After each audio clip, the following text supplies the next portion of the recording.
জয় দেব সেনাপতি কার্তিক দেবের জয়।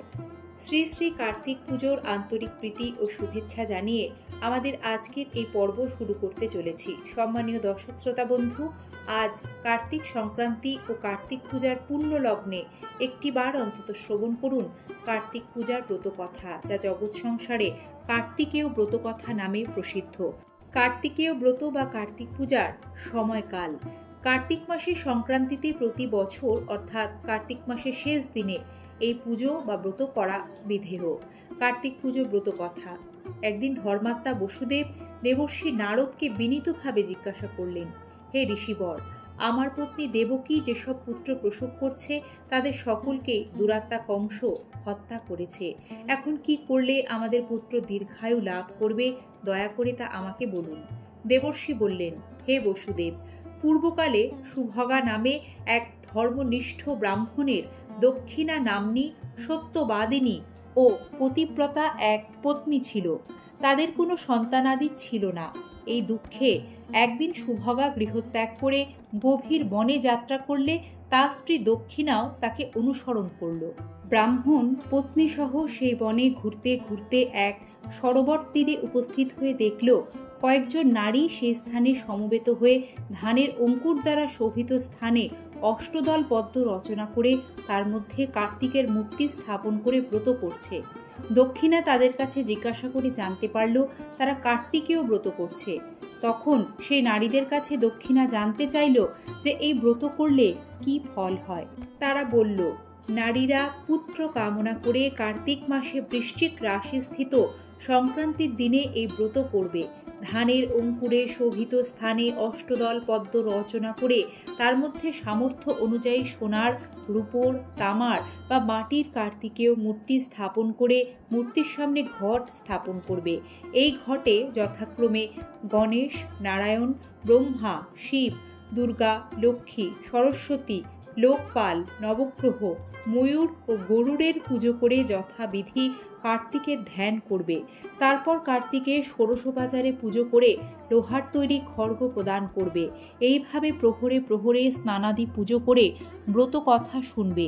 কার্তিকের পুজো সন্ধ্যার সময় আরম্ভ করে পরের দিন প্রভাতকালে মূর্তি বিসর্জন করতে হয়। এইভাবে 4 বছর পুজো করার পর উদযাপন করতে হয়। উদযাপনের সময় 4খানা ডালা, বস্ত্র, ভোজ্যাদি ও নানা রকমের বস্তু দান করতে হয়। নারীরা এই ব্রত পালন করলে ইহকালে পুত্র পৌত্রাদি নিয়ে সুখে জীবনযাপন করে পরকালে পরম প্রীতি লাভ করে থাকে। কার্তিকের পুজো করলে সন্তানহীনা নারীদের সুস্থ সবল ও বুদ্ধিমান পুত্র লাভ হয়। এরপর দক্ষিণা নিজ গৃহে ফিরে এসে ভক্তি ও নিষ্ঠা সহকারে কার্তিকেয় ব্রত আরম্ভ করল। এই ব্রতের মাহাত্ম্যে তারা পুত্র পৌত্র লাভ করে সুখে কালযাপন করে যথাসময়ে দেহত্যাগ করে বৈকুণ্ঠে যাত্রা করল।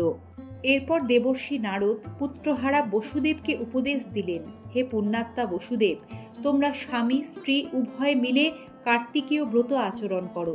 তাহলে পরবর্তী যে পুত্র সন্তান জন্মগ্রহণ করবেন তিনি দীর্ঘায়ু লাভ করে ত্রিজগতের অশেষ কল্যাণ সাধন করবেন। দেবর্ষির কথা মতো বসুদেব ও দেবকী কার্তিকেয় ব্রত করে ত্রিলোকপতি নারায়ণকে পুত্র রূপে লাভ করেছিলেন।